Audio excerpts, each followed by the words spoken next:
The change makers এই নামে এখন ডাকা হচ্ছে পিছিয়ে পড়া সমাজকে টেনে তোলা এইসব চাইল্ড এডুকেটরদের। নাবালক নাবালিকাদের বিয়ে বন্ধ করা থেকে এলাকায় এলাকায় পালস পোলিও কর্মসূচি চালানো, স্যানিটেশনের প্রয়োজনীয়তা থেকে শিক্ষার মূল্য, বলতে গেলে কিছুই বাদ যাচ্ছে না এই চাইল্ড এডুকেটরদের সিলেবাস থেকে।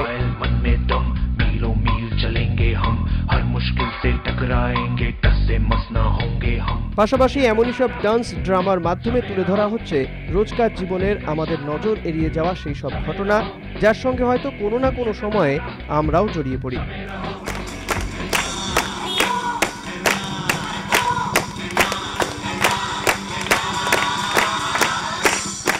সমাজের এগিয়ে যাওয়ার পথে নারী স্বাধীনতা এবং নারী সত্তাকে সম্মান করাটাও যে জরুরি, তাও উঠে আসছে দ্য চেঞ্জ মেকার্সের এইসব ডান্স ড্রামায়।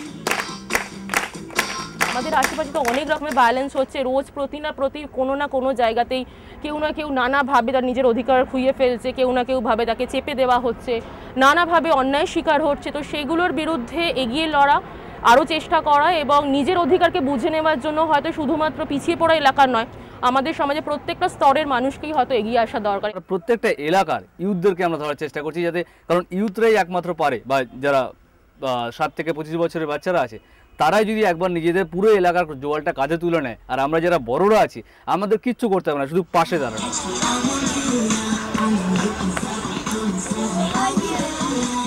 গোপাল ঝা আর্থিক বৈষম্যের অন্ধকারে একটা সময় তলিয়ে গিয়ে জীবনের স্বাদ হারিয়ে ফেলেছিল গোপাল। আজ দ্য চেঞ্জ মেকার্সদের সঙ্গে শরিক হয়ে সমাজ বদলানোর, উন্নত মানুষ করার স্বপ্ন দেখছে সে।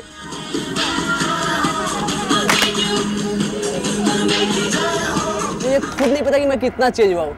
मैं ऑनटेक से पहले मैं चेंज कुछ नहीं था, मैं जैसे घूमना फिरना इस तरह करता था। मैं ऑनटेक जब से ज्वाइन किया तो ऑनटेक के बाद मैं इतना चेंज हो चुका हूँ कि मेरी मम्मी पापा भी विश्वास नहीं कि मैं चेंज किस तरह हुआ हूँ। ऑनटेक से मैं चाहता हूँ कि मेरे इलाके के हर बच्चे ऑनटेक करें, उससे सीखे कि क्या ऑनटेक में क्या क्या सिखाई होता है, क्या क्या पढ़ाई होता है, मतलब क्या क्या सिखाते कि हम लोग। প্রথম থেকে আমার যেটা কনসেপ্ট ছিল, সিগনেচার কনসেপ্ট প্রয়াসমে, যেটা যে চাইল্ড এরিয়া হেলথ ফাইন্ডার্স, অর্থাৎ একটা বাচ্চা যারা কখনো নিজেদের এলাকায় সম্মান তো দূরের থাক, রেকগনিশনই পায় না যে আচ্ছা তুই এই পাড়ায় থাকিস, তারা নিজেদের এলাকায় যখন এই স্বাস্থ্যের ব্যাপারটা নিয়ে কাজ শুরু করলো, তখন বেশিরভাগ লোকেরা একটু চমকে গেছিলো। তোমার কমিউনিটি তোমার দেখে রাখতে হবে, আমি বাইরের লোক দেখে রাখতে পারবো না, আমি তোমাকে সেই দেখে রাখার জন্যে তৈরি করে দিতে পারি, এইটা আমার দায়িত্ব।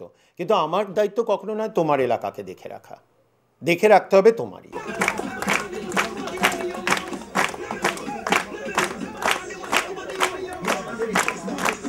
প্রয়াসমের এইসব চেঞ্জ মেকার্সদের কাজে এবার গুরুত্ব পাচ্ছে আমেরিকার জুম্বা নামে এক লোকনৃত্য। কমিউনিটি ডেভেলপমেন্টের ক্ষেত্রে এই জুম্বা নৃত্য ইতিমধ্যেই সাড়া ফেলেছে, তাই প্রয়াসমের চাইল্ড এডুকেটররা কমিউনিটি ডেভেলপমেন্টে এখন জুম্বাকে কাজে লাগাচ্ছে।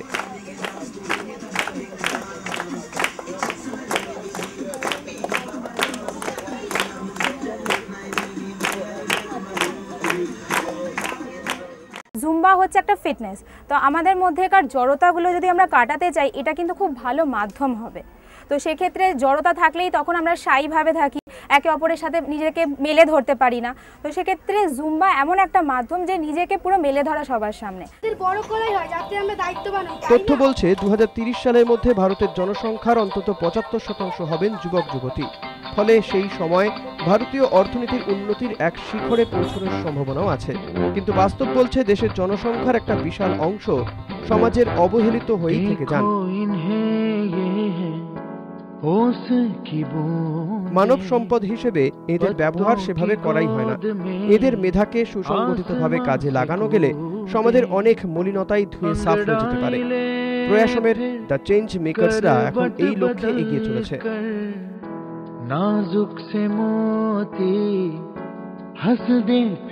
ক্যামেরায় দীপঙ্কর জানার সঙ্গে দেবজ্যোতি চক্রবর্তী, নিউজ টাইম।